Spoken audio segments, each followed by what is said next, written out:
자, 안녕하세요 여러분들, 반갑습니다. 자, 오늘은 6월 6일 현충일입니다. 15시 53분 지나고 있습니다. 네, 시장 방향성 한번 점검을 해보도록 할 텐데요.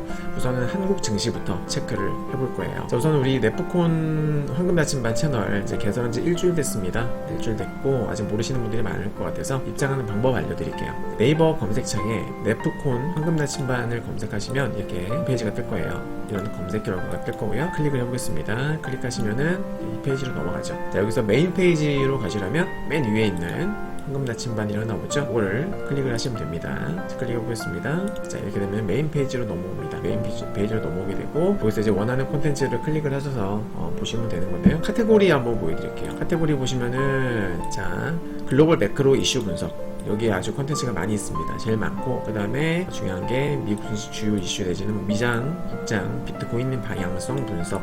네, 제가 가장 자신 있어 하는 게 이제 방향성 분석이다 보니까 이런 것들 주로 보시면은 좋을 것 같습니다. 나머지 뭐 여러 가지 카테고리가 있습니다만은 하나씩 이제는 초창기 단계이다 보니 저도 이제 어떻게 채널이 자리를 잡아야 될지 많이 고민을 하고 있어요. 그래서 이런저런 시도를 해볼 예정이고, 자, 일단은 우리 방향성 분석 관련해서 한번 들어가 보도록 할게요. 들어가면은 제가 여기 글을 올려놨어요. 코스피 RSI 초과열 상태 진입이라고 해서 제가 글을 올려놨습니다. 클릭을 해보겠습니다. 2017년과 마찬가지로 대선 이후 급등 흐름이 나타나고 있다. 하지만 기술적으로는 과열 상태가 심각하다. 대선 전에도 이미 과열이었지만 대선 이후에 이틀 연속 급등하면서 그 정도가 더욱 심해졌다고 판단된다 라고 제가 말씀을 드렸습니다. 여기 제가 캡처를 해놨는데요. 좀 더 잘 보이게끔 실제 차트를 통해서 보여드리도록 할게요. 그래서 설명부터 보시면은 사례를 보면은 2022년도 이후에 코스피입니다. 코스피 차트에서 RSI 보조지표 많이들 보시죠? RSI가 과열, 즉 과매수에 들어갔을 때 프로 조정을 받았다. 그리고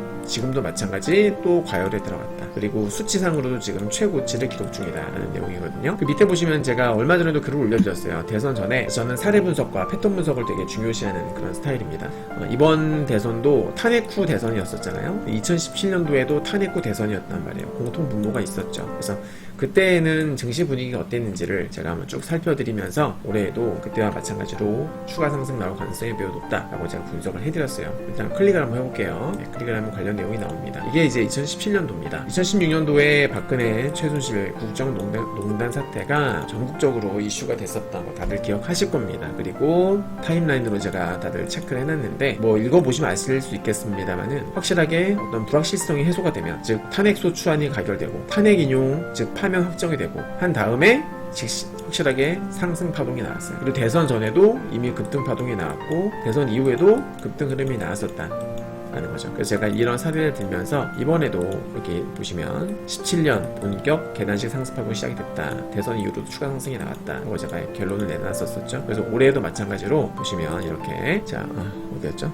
여기 결론을 내려보면은 2017년도의 패턴이 반복된다면 대선 이후 한국 증시 전망도 매우 긍정적으로 볼 수가 있을 것이다. 고리기 풀면 산도 높다는 말이 증명됐던 박근혜 탄핵 국면, 2025년 현재 시장도 거의 데칼코마니처럼 유사한 흐름으로 진행 중이다. 역시나 똑같은 흐름으로 지금 진행이 되고 있는 거예요. 대선 이후에 추가 급등이 나오고 있죠. 네, 다만 미국을 둘러싼 불안한 매크로 환경, 재정 적자 확대, 관세에 따른 인플레이션 우려, 이런 것들을 무시하고서 계속 올라갈 수 있을지는 의문이다 라는 말씀을 드렸어요. 그리고 공통분모 아까 제가 말씀드렸습니다. 탄핵 후 대선이라는 공통분모가 있지만 차이점도 하나 있습니다. 뭐냐면 2017년도에는 미국 증시가 완전 대세 상승장이었어요. 트럼프가 2016년도 11월에 당선이 됐고 17년부터 본격적으로 국정 운영을 하는데 세제 개편안으로 인해 가지고 기업들 같은 경우에는 법인세 감면, 그러니까 세금을 덜 내게 되니까 어떻게 돼요? 실적에 플러스 알파가 붙는 거죠. 실적에 플러스 알파가 되면 어떻게 됩니까? 애널리스트들 입장에서는 어떤 추정 실적을 내는데 법인세만큼 이제 법인세 인하만큼 플러스 실적이 붙는 거잖아요. 목표가 상향이 되는 거죠. 실제로 기업들 실적도 그만큼 잘 나오고. 그래서 그때는 기업들 실적도 좋았고 특히나 경기도 좋았습니다. 경기도 너무나 좋을 때라서 완전 골디락스 장세였거든요. 근데 그 흐름에 맞물려서 우리 국장도 아주 쭉쭉쭉 뻗어나갔던 게 있는 거예요. 하지만 지금은 어떨까요? 지금 시장은 여러분들 미국 증시 보시면 자 지금은 어떻습니까? 지금 골디락스입니까? 아니죠. 관세 지난 2월 달부터 부과됐었던 관세 여러분 뭐 유럽발 관세 중국발 관세는 일부 유예가 됐다고는 하지만 전 세계적으로 지금 10%의 보편 관세는 계속 지금 적용이 되고 있고요. 이 보편 관세는 4월 달에 부과가 됐습니다. 중국 같은 경우에는 2월 3월부터 해가지고 현재 관세율이 10%예요. 30%가 유지가 되고 있는 거예요. 100% 유예가 된 게 아닙니다. 현재 30%는 유지가 되고 있고 그거 말고도 전 세계적으로는 10%의 보편 관세가 유지가 되고 있다.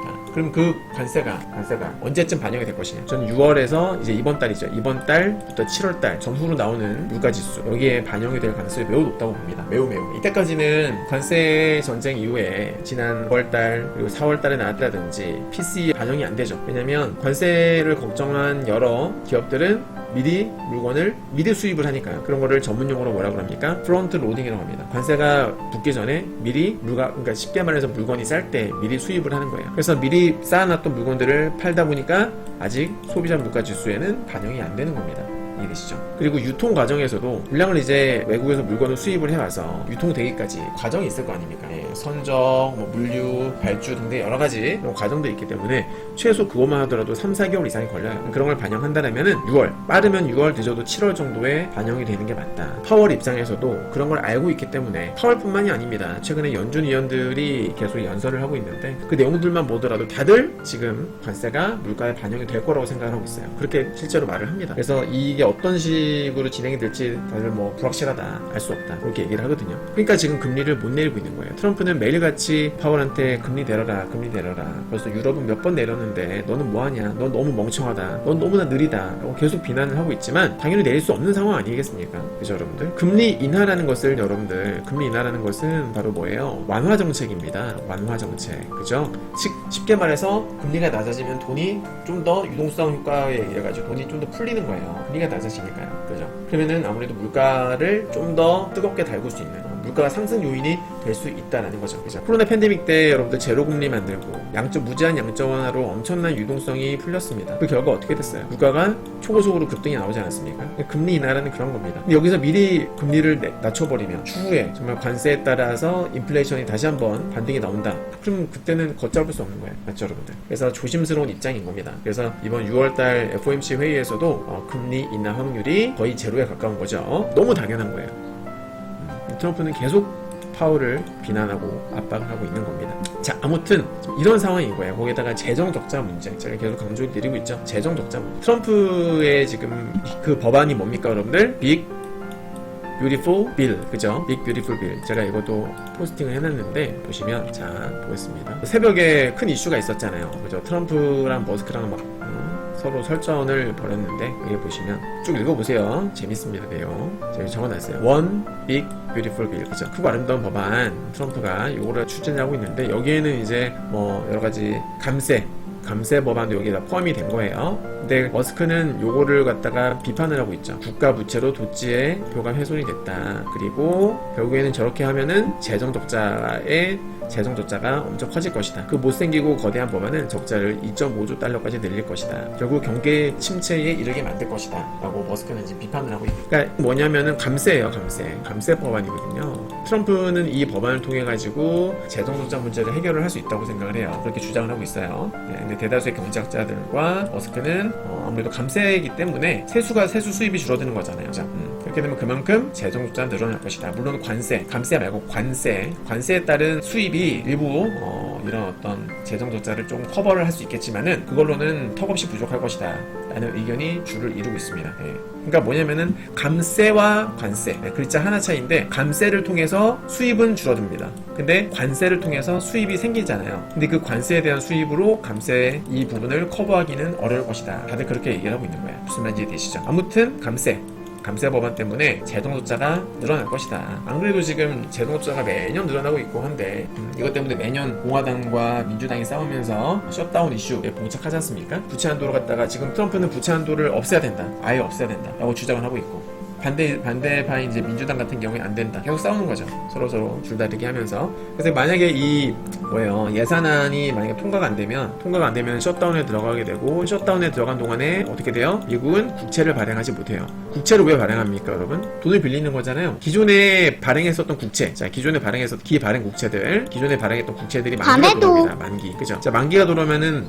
국채를 발행했었던 미국 정부, 재무부 입장에서 뭘 해야 돼요? 이 국채 투자자들에게 뭘 줘야 됩니까? 원금을 돌려줘야 됩니다.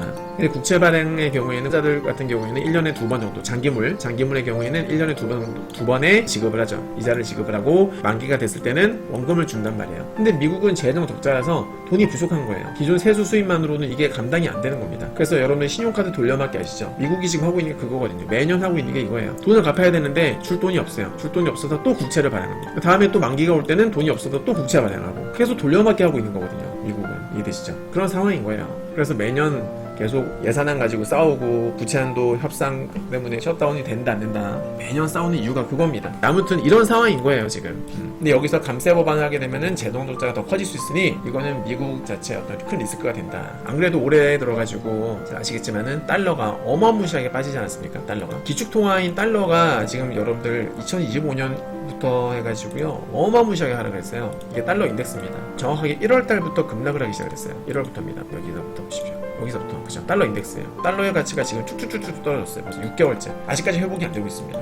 기축통화임에도 불구하고 말이죠, 여러분들. 달러의 하락에 대해서도 제가 포스팅을 한 게 있습니다. 여러 가지 의미가 있는 부분인데 나중에 시간 나실 때 읽어보시기 바라겠고, 보시면은 황금나치만 들어가셔서 여기 위에 카테고리 가셔가지고 매크로 이슈 분석 여기 들어가세요. 그러면은 찾아보시면은 달러 왕좌가 흔들리고 있다. 여기 이 그림 클릭해보시면 나옵니다. 달러 인덱스 하락과 관련해가지고 제가 쭉 분석한 글이 있으니까 꼭 한번 읽어보시기 바라겠습니다. 자, 아무튼 이런 상황인 거예요. 이런 상황에 다시 한번 본론으로 돌아가서, 자, 2017년도에는 미국 증시가 뭐 걱정이 없었어요. 기업들 실적도 좋고, 경제적으로도 너무나 좋고, 뭐 인플레이션 걱정도 없었고, 말 그대로 골디락스. 너무 과하지도 않고 너무 안 좋지도 않은 딱 적절한 상태가 유지가 되는 상황이었다. 그래서 2017년도 당시에는 미국 증시가 얼마나 좋았냐면, 차트를 잠깐 보시게 되면 보여드릴게요. 이게 2017년도입니다. 보세요. 엄청 올라가죠? 쫙 올라갑니다. 이때의 분위기를 탄 거예요. 코스피, 코스닥들 하셨죠. 하지만 지금은 어떻습니까? 지금은 관세가 아직 끝난 것도 아니고, 지금 주가 자체만 봤을 때는, 잘 보세요. 나스닥이 주가만 놓고 봤을 때는 작년 고점과 거의 동일해요. 그죠? 작년 고점까지 올라왔어요. 근데 이때에 비해서 관세는 지금 중국발 관세는, 중국 쪽 관세는, 대중국 관세는 30%가 현재 부과가 된 상태고, 다른 나라들, 다른 글로벌리하게 봤을 때는 의 보편 관세가 지금 적용이 되고 있는 상태인 겁니다. 즉 이때에 비해서 지난 1월과 2월에 비해서 관세는 확 올라간 거예요. 지금 이미. 그죠? 관세가 확 올라간 거고, 그리고 그마저도 유예기간이 이제 거의 다가오고 있죠. 7월 초까지잖아요. 지난 4월에 90일 유예했었던 게 이제 한 달 앞으로 다가왔습니다. 끝난 게 아니라는 거죠. 여러 가지 불확실성이 되게 큰 상태예요. 연준은 금리를 인하를 하고 싶어도 관세에 따른 인플레이션 우려 때문에 금리를 쉽게 못 내리는 상황이에요. 이 관세가 정말 어떤 영향을 미칠지 아무도 가늠을 할 수 없는, 다들 지금 조심스럽게 지켜보고 있는 상황이다. 근데 이럴 때 미국 증시는 급등이 나왔다. 매크로는 이런 거시경제 여러 가지 변수들 같은 경우에는 이렇게 급등이 나올 만한 환경이 아니거든요. 왜냐면 불확실성이 크니까.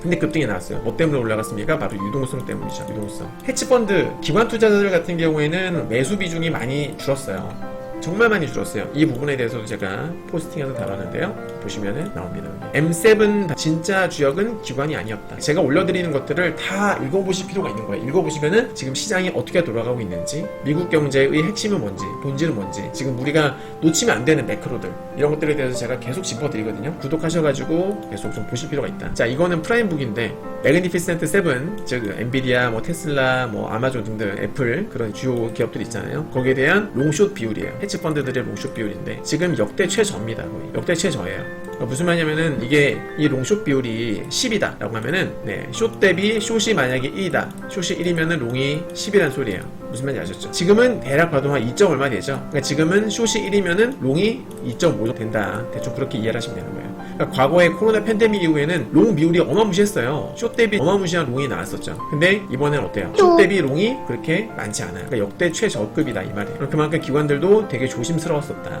얼마 전에 나온 뉴스였었는데 매크로 헤지펀드가 있어요. 매크로 헤지펀드. 그러니까 거시경제를 거시경제 쪽에 포커스를 두고 어떤 매크로가 안 좋을 때는 숏 베팅을 하고 매크로가 좋을 때는 롱 베팅을 하는 애들인 거죠.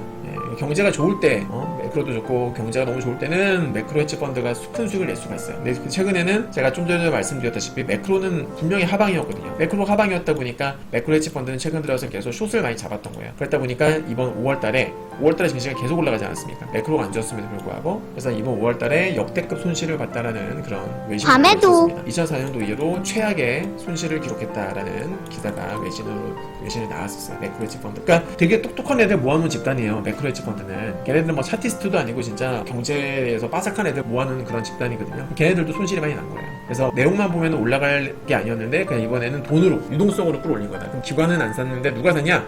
개인들이 어마무시하게 산 겁니다. 개미들이 여러분들. 여기 적어놨죠. 그렇다면 기관들이 되려 줄이는 상황에서 도대체 누가 이 주식들을 사들였을까요? 바로 미국의 개인 투자자들이다. 우리나라 같은 경우에는요, 여러분들 개인들이 사면은 부정적으로 보죠. 제가 정리해놨습니다. 미국에서 개인들이 산다? 이거는 시장 전체를 들어올리는 ETF 자금 흐름이에요. 하지만 한국에서 개인이 사는 건 뭡니까? 그냥 총알바지죠. 맞죠? 개념이 달라요. 미국 투자자들이 계속해서 막 사다 보니까 ETF 쪽으로 돈이 계속 유입이 된 거예요. 돈으로 끌어올린 장세입니다. 최근에는 돈으로 상당히 억지스럽게 끌어올린 장세다. 그래서 저는 우리 유료연인들께 어떻게 표현을 하냐면 눈 가리고 아웅하는 장세다. 제가 봤을 때 눈 가리고 아웅하는 거다 라고 저는 표현을 합니다. 앞으로 어떤 위험이, 어떤 변동성이 닥칠지 모르는데 지금 태평하게 많이 올랐다. 조심해야 된다. 고점 추격 매수는 위험하다라고 제가 항상 우리 회원님들께 말씀을 드리거든요. 입버릇처럼. 아무튼 지금은 그런 장세예요. 그래서 과거에 2012년도, 2017년도에 탄핵 후 대선 그때랑 그냥 똑같이 올라갈 거다라고 생각하기에는 지금은 매크로가 너무 다르다 이 말이에요. 그냥 미국 증시 생각 안 하고 그냥 한국 증시 패턴만 생각하면 야 올라가겠네 라고 생각할 수 있어요. 하지만 그거 너무 단순한 생각이고, 그죠? 저는 매크로를 고려하는 투자 스타일이기 때문에 매크로를 고려하면 지금 너무 부담스럽다 이 말입니다. 거기다 마침 RSI 지표도 과열이다. 그러면은 자 지금 화면 보시면 자 코스피 차트예요. 코스피 차트인데 여기 지금 RSI 지표가 76까지 올라갔습니다. 그죠? 76까지 올라갔어요. 2022년 이후로 보시게 되면 이렇게 과열에 들어갔을 때 많지 않아요. 그죠? 잘 보세요. 올라갔다가 빠지고 2022년부터 지금까지 사례들을 놓고 봤을 때 앞에 사례들을 우리가 무시하고 투자하기에는 너무 리스키하지 않나 라는 생각이 들어요. 과거에 2017년도에는요. 자 만약에 자 보십시오. 코로나 팬데믹 같은 경우에는 이제 유동성 장세라고 제가 말씀을 드렸잖아요. 돈이 막 들어올 때입니다. 그때 보시면 과매수 들어가죠. 어떻게 했어요? 이때도 조정 한번 받아요. 이때도 보시면 과매수 들어가죠. 이때도 조정 받습니다. 자 과매수 들어갔다가 한 번에 빠지지 않고 쭉 가다가 빠지고 여기도 쭉 가다가 빠지고 맞죠 여러분? 유동성 장세에서도 이런 흐름이 나타났어요. 그렇게 기간 조정을 거치고 나서야 나중에 쭉 갔습니다. 확인되죠? 이랬었다. 그러면은 과거에 2017년도에 어땠느냐? 자 탄핵 후 대선이 치러지고 나서 그때는 어땠는가? 그때는 보시면 자 이때죠. 5월달에 대선이 치러지지 않았습니까? 자 한번 더 확인을 해볼까요? 맞죠? 5월달.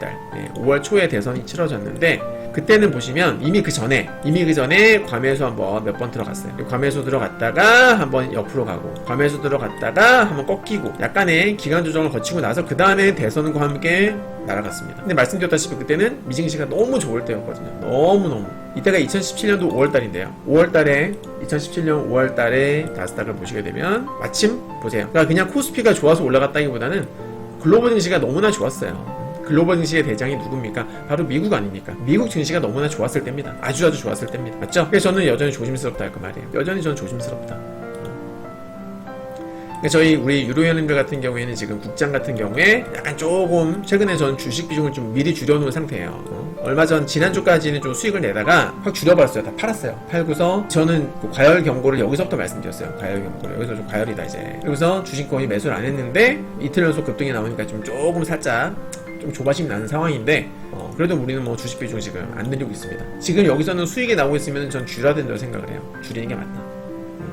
설사 또 올라가더라도 줄이는 게 맞다. 너무 고점이다 지금. 너무 고점이고 위험할 수 있는 자리다 라고 저는 생각을 합니다. 아시죠 여러분들? 결과가 어떻게 될지는 좀 더 두고 봐야 되겠습니다만은 그런 의미에서 이제 오늘 밤 미증시가 상당히 중요하겠죠. 미증시가 상당히 중요할 거예요. 네, 자 여기까지 한국증시 방향성 분석 여기서 마치도록 하겠습니다. 황금 나침반 구독 여러분들 많이 해주시고 지금 30일 무료 쿠폰이 증정이 되고 있어요. 네, 지급이 되고 있으니까 무료 쿠폰 다운받으시면은 30일간 제가 올려드리는 콘텐츠는 무제한으로 열람을 하실 수가 있습니다. 그리고 황금 나침반 무료 텔레그램입니다. 무료 텔레그램에 입장하셔가지고 실시간으로 제가 올려드리는 내용들 받아보시면은 투자하시는데 도움이 될 거라고 확신합니다. 자 오늘 한국증시 방향성 분석은 여기서 마치도록 하겠습니다. 감사합니다.